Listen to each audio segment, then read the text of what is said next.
Hollywood silver screen presenting volcano.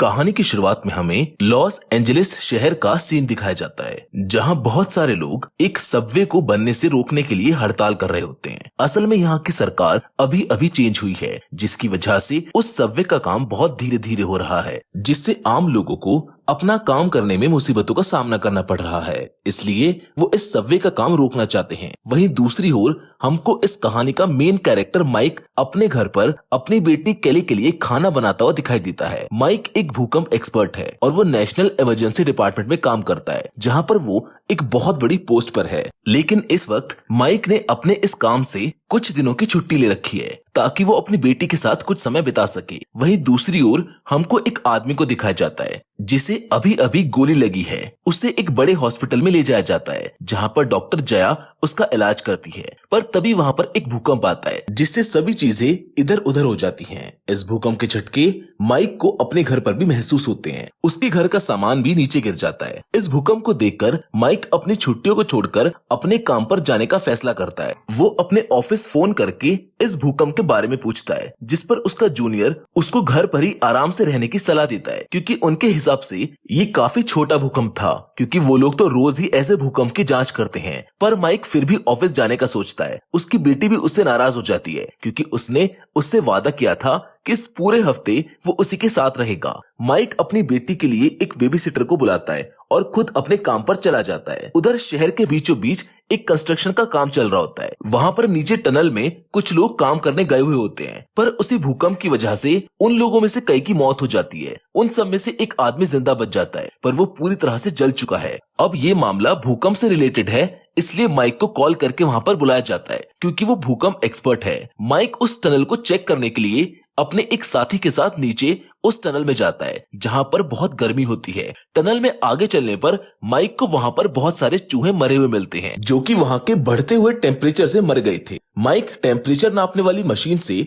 उस जगह का टेम्परेचर नापता है, जिसको देखकर उसके होश उड़ जाते हैं, क्योंकि वहाँ का तापमान जलती हुई आग के बराबर था। तभी वहाँ पर एक और भूकंप आता है, जिससे उस टनल में एक बहुत बड़ा गड्ढा बन जाता है, जिसमें से बहुत गर्म भाप निकलने लगती है। माइक और उसके साथी का सूट भी पिघलने लगता है। वो अपनी जान बचाने के लिए वहाँ से फौरन बाहर निकल जाते हैं, पर माइक इस चीज से काफी डर चुका था। वो फौरन अपने जूनियर को कॉल करता है और उससे इस जगह की जांच करने के लिए एक साइंटिस्ट को यहाँ बुलाने के लिए कहता है, जो इन मामलों में एक्सपर्ट हो। थोड़ी देर बाद उस जगह की जांच करने के लिए एमी नाम की एक जियोलॉजिस्ट आती है, जो अपने कुछ उपकरणों से उस पूरी टनल की जांच करती है। और जैसे ही वो रिजल्ट्स देखती है, वो पूरी तरह से चौंक जाती है। वो माइक को बताती है कि इस टनल की जमीन के नीचे बहुत सारा लावा है, जो धीरे धीरे पृथ्वी की सतह से ऊपर आ रहा है। इन भूकंपों की वजह से पृथ्वी की सतह में एक दरार आ गई है, जिससे वो लावा अब ऊपर आने की कोशिश कर रहा है। और अगर हमने इस बारे में अभी कुछ नहीं किया, तो ये पूरा शहर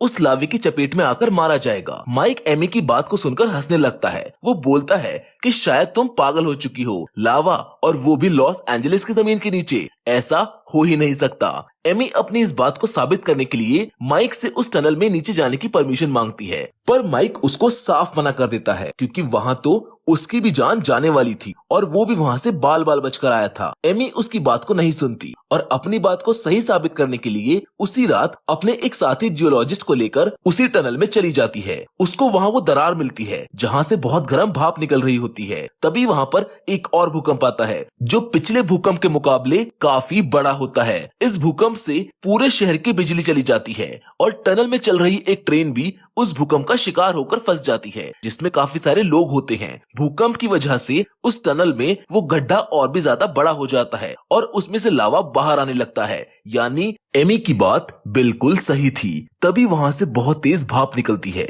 जिसकी वजह से एमी की साथी उस गड्ढे में गिर जाती है।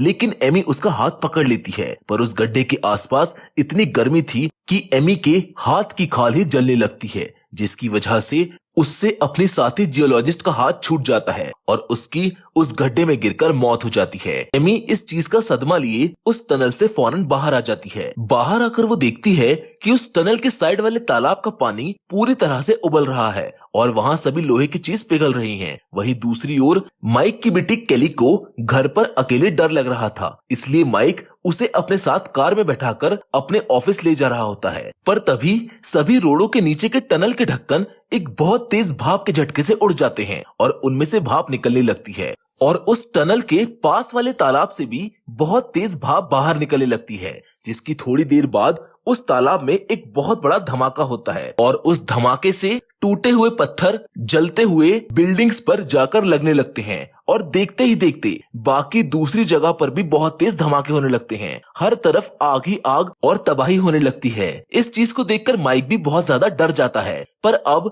उसको ये पता चल गया था कि एमी बिल्कुल सही थी। वो डरते हुए अपनी कार को तेजी से पीछे लेने लगता है, पर तभी एक और लावे से जलता हुआ टुकड़ा उसकी कार के पास आकर गिरता है, जिससे माइक वहां से पीछे नहीं जा सकता। वो अपनी बेटी के साथ उसी जगह पर फंस जाता है। हर तरफ अफरा तफरी का माहौल था। सभी लोग जैसे तैसे करके अपनी जान बचाकर वहां से भाग रहे थे। इस आपदा का फायदा उठाकर कुछ चोर लोगों के घरों में चोरी करने लगते हैं। वहीं अब हम डॉक्टर जया को देखते हैं, जो अपनी कार से अपने घर जा रही होती है, पर तभी जलते हुए लावा का एक पत्थर वहां आ रही एक फायर ब्रिगेड की गाड़ी पर गिरता है, जिससे उसका ड्राइवर काफी जख्मी हो जाता है। अब क्योंकि जया एक डॉक्टर है, इसलिए वो अपनी कार से उतरकर उस ड्राइवर की मदद करने के लिए उसके पास जाती है। तभी माइक भी जया को देख लेता है और उसकी मदद करने के लिए उसके पास आ जाता है। वो केली को कार में रुकने के लिए कहता है और खुद जया के पास जाकर उस आदमी की मदद करने लगता है। अब देखते ही देखते उस तालाब में से लावा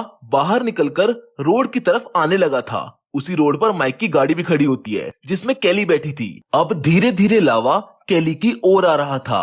लावा को देखकर केली फौरन कार से बाहर निकल जाती है, पर उस समय तक कार के चारों ओर लावा फैल चुका था, जिसकी वजह से वो वहां पर फंस चुकी थी। तभी वहां पर एक ब्लास्ट होता है और उस ब्लास्ट के कारण लावा के कुछ छींटे केली के कपड़ों पर आकर गिर जाते हैं, जिससे उसके कपड़ों में आग लग जाती है। पर तभी माइक उसको वहां आकर बचा लेता है। वो केली को अपनी गोद में उठाकर एक कार के ऊपर से छलांग लगाकर वहां से निकल जाता है। उधर जया भी उस ड्राइवर को अपनी कार में लेकर वहां से अपने हॉस्पिटल जाने ही वाली होती है, पर तभी माइक उसको रोक लेता है और जया से केली को अपने साथ हॉस्पिटल ले जाने को कहता है, क्योंकि आग की वजह से उसका हाथ जल चुका था। जया ऐसा ही करती है। वो केली को भी अपने साथ हॉस्पिटल ले जाती है। अब वहाँ एमी भी आ जाती है और वहाँ के लोगों की हेल्प करने लगती है। उधर माइक तभी अपने ऑफिस में कॉल करता है। वो उनसे बोलता है कि जितनी भी हो सके उतनी एम्बुलेंस और फायर ब्रिगेड्स की गाड़ियों को भेजो, जबकि वो खुद वहां पर जितने हो सके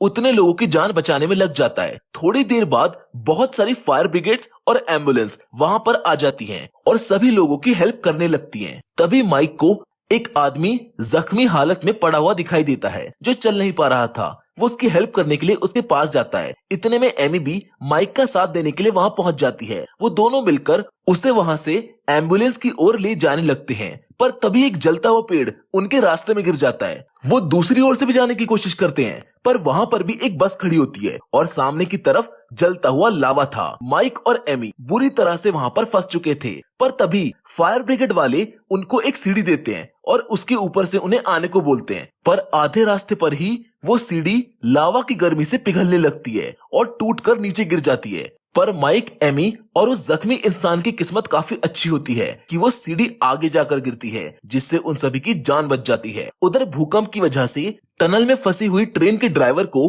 टनल के अगले हिस्से से बहुत सारा लावा ट्रेन की ओर आते हुए दिखाई देता है, जिसको देखकर ट्रेन का ड्राइवर ट्रेन के खिड़की दरवाजे खोलने की कोशिश करता है, पर वो नाकाम हो जाता है और अब धीरे धीरे ट्रेन में इतनी गर्मी हो जाती है जिसकी वजह से ड्राइवर और ट्रेन में बैठे सभी लोग बेहोश होने लगते हैं। वहीं इस ट्रेन की खबर माइक के डिपार्टमेंट वालों को लग जाती है। वो फौरन अपनी एक टीम बनाकर ट्रेन में फंसे लोगों को बचाने के लिए उस टनल में पहुंच जाते हैं, पर उन्हें आने में थोड़ी देर हो जाती है क्योंकि अब तक लावा आधी ट्रेन के नीचे आ चुका था। माइक के डिपार्टमेंट वाले जल्दी से ट्रेन के दरवाजे को तोड़कर सभी लोगों को बाहर निकाल लेते हैं, पर ट्रेन का ड्राइवर अभी भी उसके इंजन वाले रूम में है, जिसको बचाने के लिए एक आदमी ट्रेन के अंदर जाने लगता है, पर अब तक लावा लावा पूरी ट्रेन के नीचे फैल चुका था, जिससे ट्रेन का टेम्परेचर इतना ज्यादा बढ़ चुका था कि ट्रेन में चढ़ते ही उस आदमी के जूते भी नीचे से पिघलने लगते हैं। पर वो अपनी पूरी जान लगाकर उस ड्राइवर को अपनी गोद में उठाकर ट्रेन के एंड पर आ जाता है। लेकिन अब लावा ट्रेन से भी आगे निकल चुका था, जिसको देखते हुए वो आदमी उस लावा में ही कूद जाता है और ड्राइवर को लावा से दूर फेंक देता है। माइक की टीम ट्रेन के ड्राइवर को बचा लेती है, पर वो उस आदमी को नहीं बचा पाते, जिसने उस ड्राइवर को बचाने के लिए अपनी जान की कुर्बानी दे दी। उधर ऊपर अब लावे की वजह से सभी घर, सभी बिल्डिंग्स और वो पूरा शहर आग में जल रहा था। अब वो लावा आबादी वाले इलाके की ओर जाने लगता है, जहां पर कई करोड़ लोग रहते हैं, जिसको देखते हुए माइक अपने आप को इसका कसूरवार ठहराने लगता है। वो सोचता है कि अगर मैंने एमी की बात पर पहले यकीन कर लिया होता तो इतनी तबाही और इतने लोग ना मरते, पर अब और नहीं, मैं अब किसी और को नहीं मरने दूंगा। तभी माइक सभी लोगों को बचाने के लिए एक प्लान बनाता है। अब क्योंकि सभी चीजें लावे की चपेट में आते ही पिघल रही थी, इसलिए माइक सभी लोगों से कंक्रीट की एक बहुत बड़ी दीवार उस लावे के आगे बनाने को कहता है, जिससे सारा लावा एक जगह पर आकर रुक जाएगा और फिर हम सभी फायर ब्रिगेड्स और हेलीकॉप्टर से उस लावे के ऊपर पानी बरसाना शुरू कर देंगे, जिससे वो लावा पूरी तरह से ठंडा हो जाएगा। सभी को माइक का ये प्लान बहुत अच्छा लगता है। माइक फौरन एमी से उस दिशा का पता करने को कहता है जिस दिशा में लावा आगे की ओर बढ़ेगा। एमी एक बॉल को जमीन पर रखकर उसकी दिशा को समझती है और माइक को बता देती है कि लावा किस दिशा में आगे बढ़ेगा। माइक उस दिशा में ही कंक्रीट की एक दीवार को खड़ा कर देता है। धीरे धीरे लावा वहां पर आकर इकट्ठा होने लगता है, जिसके बाद सभी हेलीकॉप्टर्स और फायर ब्रिगेड वाले उसके ऊपर पानी डालकर उसको बुझा देते हैं और सभी की जान बच जाती है। सभी लोग माइक को हीरो हीरो कहकर शाबाशियां देने लगते हैं। पूरा शहर खुश होने लगता है, पर एमी को अभी भी जमीन के नीचे से कुछ कंपन महसूस हो रही थी, जिसका पता लगाने के लिए वो एक बार फिर से उसी टनल में जाती है जहां से ये लावा निकलना शुरू हुआ था। वो टनल भी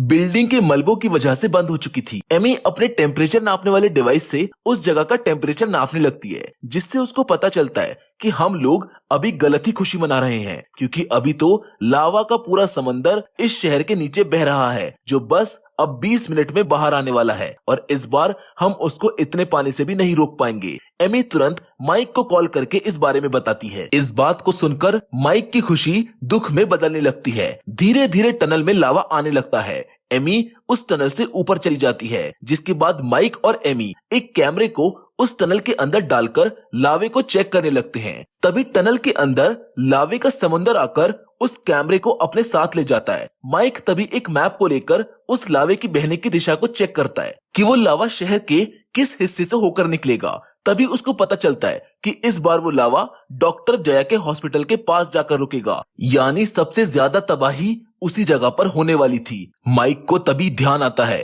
कि उसकी बेटी केली भी जया के हॉस्पिटल में ही है। माइक तभी अपनी टीम से बोलता है कि जाओ उस हॉस्पिटल को फौरन खाली करवाओ और केली को ढूंढकर मेरे पास लाओ। तभी माइक की नजर वहां पर खड़ी एक बिल्डिंग पर जाती है, जो असल में एक मॉल होता है, जिसको देखकर माइक एक बार फिर से इस शहर के मैप्स को चेक करने को कहता है। वो देखता है कि जिन टनल्स में से लावा बह रहा है उनसे थोड़ी दूर पर ही पैसिफिक ओशियन है। माइक अपनी टीम और बाकी सभी लोगों को अपने पास बुलाता है और उनसे कहता है कि अगर हम सामने खड़े हुए इस मॉल की बिल्डिंग को गिरा दें तो हम इसके मलबे से लावे की दिशा को बदलकर उस पैसिफिक महासागर की ओर ले जा सकते हैं, जिससे सारा लावा महासागर में चला जाएगा और पूरा शहर बच जाएगा। लेकिन इस मॉल को गिराने के लिए हमारे पास सिर्फ 10 मिनट है, क्योंकि इतनी देर में लावा सब कुछ तबाह कर देगा। तभी माइक की टीम उसके कहने पर उस मॉल में हर तरफ बॉम्ब्स फिट कर देती है। वहीं दूसरी ओर जया के हॉस्पिटल में सभी जख्मी लोगों को वहां से किसी दूसरी जगह ले जाने लगते हैं, क्योंकि 10 मिनट में